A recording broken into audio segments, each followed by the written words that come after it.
Hugh, I'm going to give you the advice I give everybody else these days. Don't read it. I don't look at any of it. I don't look at any of it because, I mean, I made the mistake. I went on Twitter for 2 seconds on Tuesday night, just looking at results. About the only thing Twitter's good for anymore, I think, is on election nights, right? Because there's a lot of, there's 3 or 4 good, numbers crunchers, and it's faster than refreshing AP, right? That sort of thing. And I was like, oh my God, it's a cesspool. I'm out. Sorry, I made a mistake. It was like going, oh my God, it's like you lift a rock. There was one person in my Twitter feed who was tweeting and retweeting a bunch of stuff about themselves, and I'm like, why is this person even relevant anymore? I'm not going to mention their name, but I was just like, what the hell's happened? Twitter's a cesspool. I'm out.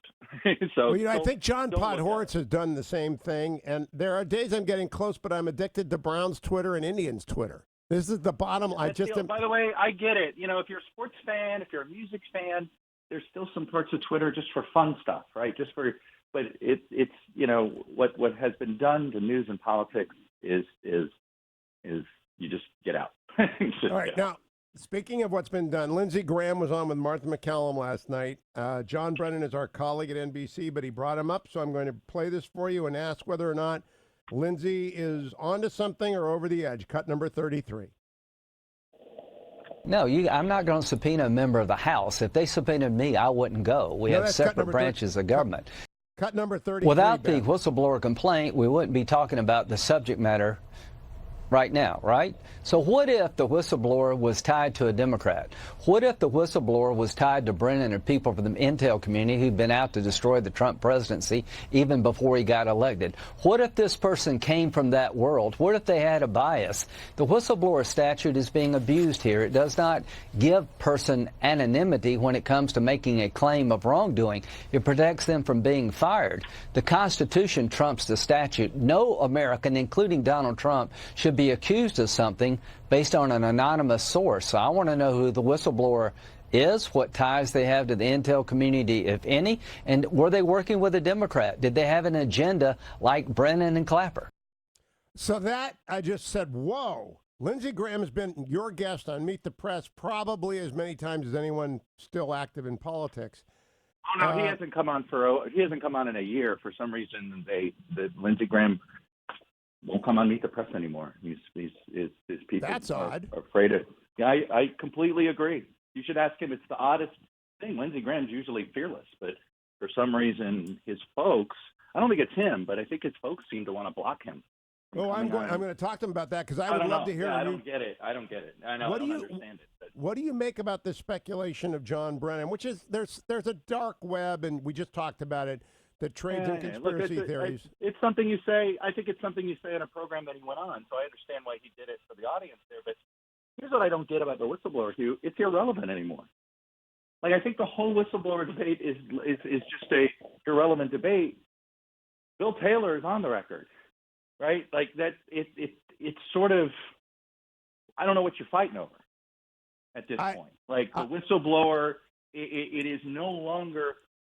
Their information is actually irrelevant now because there is newer, fresher, more first-person adjacent facts. Like the whistleblower facts were, hey, it's my understanding this is happening. Okay, guess what? It turned out the whistleblower report was very accurate.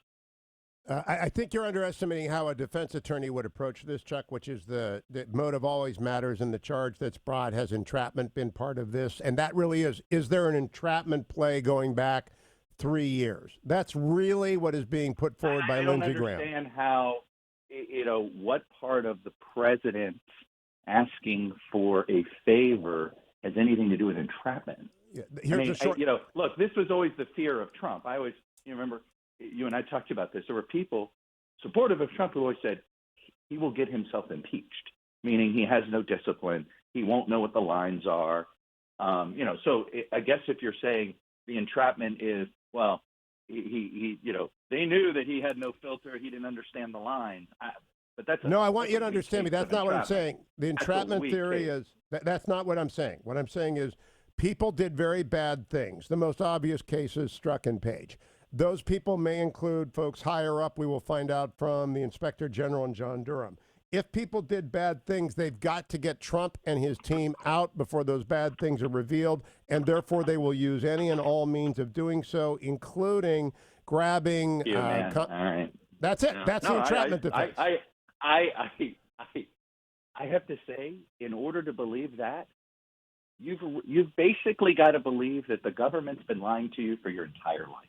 You have to assume that this government is this corrupt for this. I'm sorry. I mean, look, all those things could be true, and if they are, we no longer live in the republic that I thought we lived. You're right, but you don't have to. All right, just to be honest. You're right, but you're right. If that happened, we have a crisis. If what some people think happened, anything we imagine. But the point I is, agree. As you know, Occam's razor is what, Hugh? Well, you're saying Occam's razor, but it didn't happen, and I'm saying, my gosh, if it did. The explanation is the most likely. But you've got to investigate it, don't you? Career professionals, and the point what I don't understand is, at one point, it has been every time it's investigated, then people, but they didn't look at this, and this part wasn't investigated. I think people can't take it didn't happen for an answer. And I understand that because the alternative is to realize that maybe the president did something wrong. Apparently that is something that nobody wants to fathom might have happened. Okay, great division. That is, in fact, a good binary choice. If it didn't happen, then everything is different. If it did happen, and we're willing to look fairly at it, I think Durham will, and I expect Inspector General will, Horowitz at the Department of Justice, if it did happen, do you agree with me? It's the biggest political scandal in American history. If it did happen, sure. And if Jack Ruby was involved in the Kennedy assassination, you made me spit. Well, it would have been too. I mean, you made me spit my drink. That's not fair. I mean, no, but my point is, of course, if the craziest possible series of events had happened and it's actually true, then yes, it's a huge story. But I'm not going to agree to a hypothetical that seems totally out of this world. You just made me spit my grapefruit juice through my nose because that was funny. So I know. Oh, look, I was trying to have a little. Look, I will say this. I do think this. Can we take a step back and look at the politics of this? Because I got to get the mess cleaned up here. I know. Is that?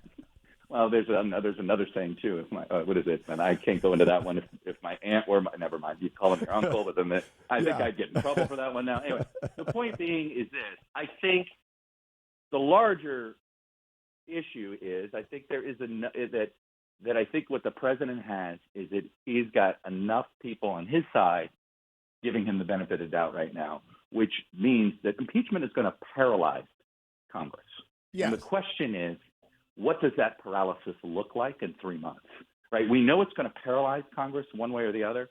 I don't know if it means government shutdown. I don't know if it means the Senate trial screws everything up. I don't know what the paralysis looks like, and if anybody claims to know, they're full of it because this is totally uncharted territory. I mean, my favorite line these days about the next 90 days is I just quote Doc Brown from Back to the Future, where we're going, there are no roads.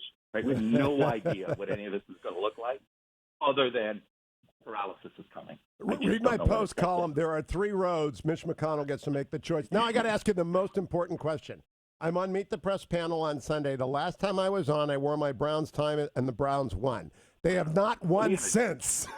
Can I wear my Browns tie? All right, let me ask you this. Kitchens or Mayfield? But we keep them both. Keep them both. Pro quarterback's got a 15-year career. Baker's won 15th into it. A good head coach in the NFL goes 20 years and 2 runs. Freddie Kitchens is 1/40th of his career in. I just think you just sit tight and learn. You are a wonderful Kool-Aid drinker, man. God bless you. Go Browns. I'm going to wear my tie then, and we're going to win. We got to win that way. Who's your big guest on Sunday? Do you know yet? Not yet. We're working on it. It's Thursday, brother. It's Thursday. All right, I'll see you on Sunday. Chuck Todd of Meet the Press. Follow him on Twitter at Chuck Todd. When he does come up, he does take more incoming than any single human being in America. It's the funniest thing because I guess the left and the right, if they have to agree on anything, it's to savage Chuck when he shows up online.